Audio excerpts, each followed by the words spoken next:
My name is Sarah Jenkins.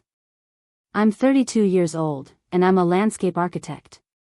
The humid summer air hung heavy, thick with the scent of honeysuckle and the cloying perfume of my sister Clara's prize-winning roses.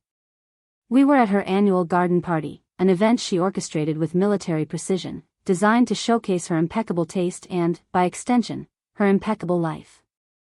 I was admiring a particularly vibrant patch of hydrangeas when Clara glided up beside me, her smile a little too wide, her gaze a little too sharp. She held up her left hand, catching the afternoon sun on a new diamond tennis bracelet that sparkled like a miniature galaxy. "Isn't it divine, Sarah?" she purred, turning her wrist. "Mark surprised me for our anniversary. He said I deserved something to match my radiance." Then her eyes dropped to my hand, resting on the railing of her perfectly white gazebo. My left hand. My bare left hand. A small, knowing laugh escaped her lips, a sound like dry leaves skittering across pavement. "Still no sparkle for you, huh, sis? Guess some men just take their sweet time." The familiar sting, a low thrum beneath my ribs, was immediate.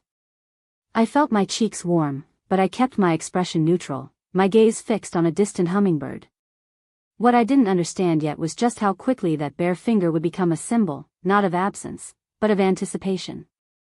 To understand Clara's particular brand of cruelty, you need to understand our history. She's 4 years older than me, and from the moment I could walk, our lives felt like a silent, relentless competition. If I got an A, she'd remind me of her A+. If I started dating someone, she'd ask if he had a stable career within the first 5 minutes. She married her college sweetheart, Mark, at 24, practically right out of the gate. She had her first child a year later, then another. Her life trajectory was a straight, upward shot into what she considered domestic bliss and social success.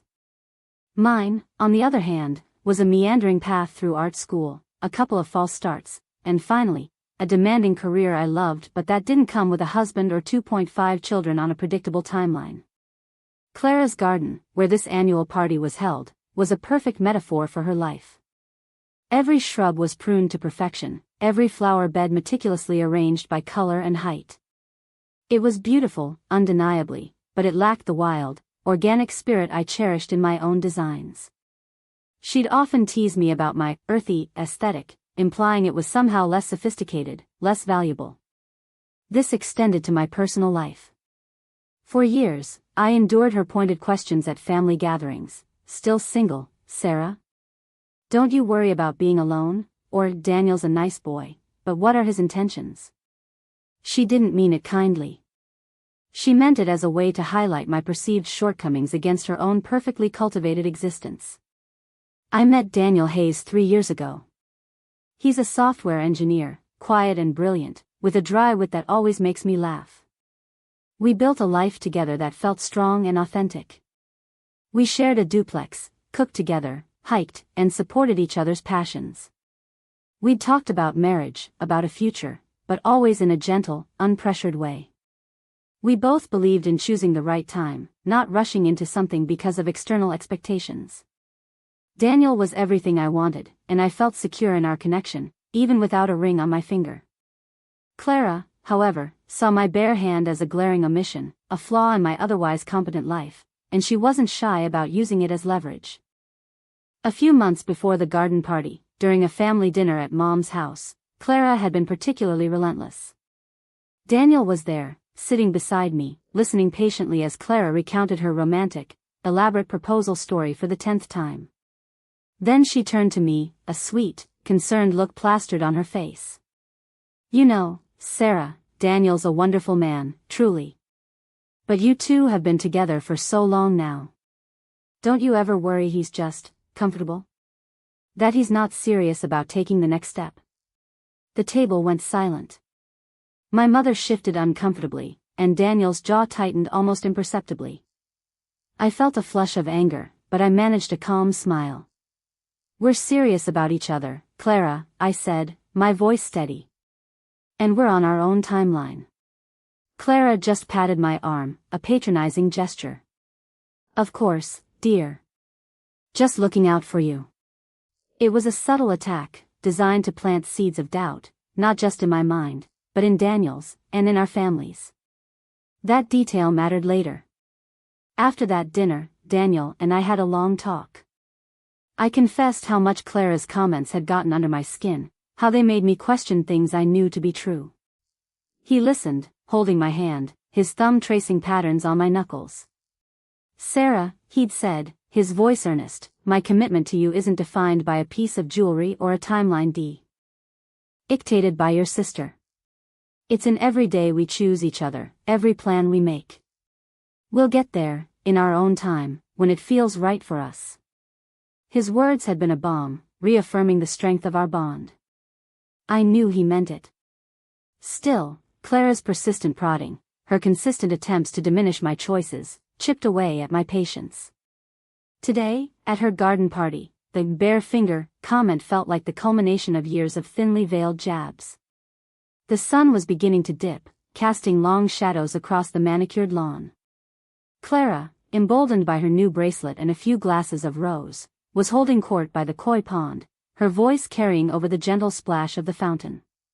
Honestly, she was saying to a small cluster of aunts and cousins, "I just worry about Sarah. She's so independent, which is great, but a woman needs a partner, a husband, to truly build a life. Daniel is sweet, but if he hasn't proposed by now." She trailed off, letting the implication hang in the air like a noxious fume. I stood a little ways off, pretending to be engrossed in a particularly robust rose bush, my back to her. My chest felt tight. I recognized what was happening. Clara wasn't just teasing, she was actively trying to define my worth, my happiness, by a single metric, a ring, and using my lack of one to elevate her own status. She wanted to be seen as the successful, happily married sister, and for me to remain the slightly off-track, perpetually uncommitted one. Just as I was steeling myself to either walk away or confront her directly, a ripple went through the small crowd near the gate. Heads turned. A collective murmur. And then, a familiar figure emerged from the archway of climbing roses that marked the entrance to Clara's pristine garden. Daniel. He was a little late, but dressed in a crisp linen shirt, looking calm and purposeful. My heart gave a surprised lurch. He scanned the gathering, his eyes finding mine almost immediately. A small smile touched his lips, and he started walking towards me, bypassing the koi pond, bypassing Clara and her captive audience. Every step felt deliberate. Clara, mid-sentence about the importance of settling down, stopped talking. Her mouth, which had been poised for another pronouncement, remained slightly open. All eyes were on Daniel as he approached, his gaze unwavering from mine. He reached me, took my hands in his, and then, without a word, he knelt. Right there, on Clara's perfectly manicured lawn, amidst her prize-winning roses and her stunned guests. He knelt, pulling a small, velvet box from his pocket. The world seemed to narrow to just his face, his kind eyes, and the small box. "Sarah," he said, his voice steady and clear, carrying easily across the sudden silence of the garden, "you are the most incredible woman I know. You bring color and life into everything you touch. You've taught me what true partnership means, and I want to spend every single day building our future, on our timeline, together." He opened the box. Inside, nestled on white satin, was a beautiful emerald-cut diamond, simple and elegant, catching the last rays of the setting sun. "Will you marry me?" My breath hitched. The bare finger that Clara had mocked just moments before suddenly felt weighty with meaning. A wave of profound emotion washed over me, not just joy, but a deep sense of vindication, of being seen and loved exactly as I was. I looked at Daniel, then, briefly, passed him to Clara. Her face was a mask of disbelief, her jaw slack. The smug smile was gone, replaced by something akin to shock. The tennis bracelet on her wrist seemed to lose its sparkle. "Yes," I whispered, tears pricking my eyes, "yes, 1,000 times yes." Daniel grinned, sliding the ring onto my finger. It fit perfectly, a cool, solid weight, a promise. The crowd erupted in cheers and applause, breaking the spell of silence. My mother rushed forward, embracing us both, tears streaming down her face. Even Mark, Clara's husband, came over to shake Daniel's hand, a genuine smile on his face. Clara, however, remained rooted by the koi pond, her glass of rose still clutched in her hand. Her perfect garden, her carefully constructed narrative, had just been appended. When she finally made her way over, her congratulations felt thin, forced. "Well," she managed, her voice tight, "that's quite a surprise."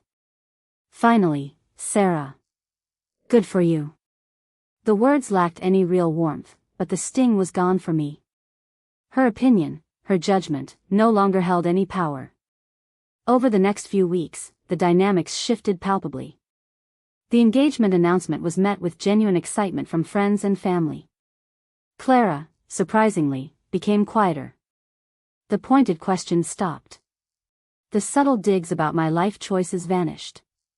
It was as if the ring on my finger had, quite literally, silenced her.